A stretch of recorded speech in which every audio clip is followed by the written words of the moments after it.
Hello people welcome to one more mini vlog. ఇంత పొద్దున్నే ఎక్కడికి వెళ్ళిపోతున్నానా అని అనుకుంటున్నారా? సో, కాలేజ్‌కి అయితే వెళ్తున్నాను. ఈరోజు నాకు కాలేజ్‌లో ప్రాక్టికల్ ఎగ్జామ్స్, అందుకే ఇంత పొద్దున్నే లేచి వెళ్ళిపోతున్నాను. ఇదైతే మా కాలేజ్ గ్రౌండ్ చాలా విశాలంగా ఉంటది. అండ్ ఇదైతే మా క్లాస్ రూమ్. అందరూ వెయిట్ చేస్తున్నారు ఎప్పుడెప్పుడు ఎగ్జామ్ పెడతారా అని చెప్పేసి. ఆఫ్టర్‌నూన్ అయినా కూడా ఎగ్జామ్ పెట్టలేదు. సో, నేను ఫుడ్ కోసం క్యాంటీన్‌కొచ్చి ఫుడ్ తింటున్నాను. ఇది మా క్యాంటీన్ ఫుడ్. అండ్ ఫుడ్ తినేసాక ఎగ్జామ్ అయితే కండక్ట్ చేశారు. మామూలుగా కాలేజ్ 4:30 వరకే. కానీ ఆ రోజు మాకు 5:30 వరకు ఎగ్జామ్ అయింది. ఓకే. బట్ అప్పుడప్పుడు అలా అవుతుంటాయి. సో, దారిలో వెళ్తుంటే నాకు ఈ భవాని వీడ్మూలు కనిపించాయి. సో, నేను కూడా దండం పెట్టేసుకున్నాను. ఎగ్జామ్‌లో క్వెషన్స్ వచ్చాయి గానీ, క్వెషన్స్ ఏదైనా గానీ ఆన్సర్ మాత్రం నేను రాసిందే కరెక్ట్ అవ్వాలి అని చెప్పేసి దండం పెట్టుకున్నాను. సో, అలా పెట్టుకొని ఇంటికైతే నేను స్టార్ట్ అయిపోయాను.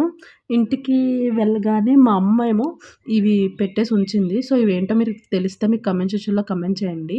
అండ్ అలానే సబ్స్క్రైబ్ చేసుకోండి.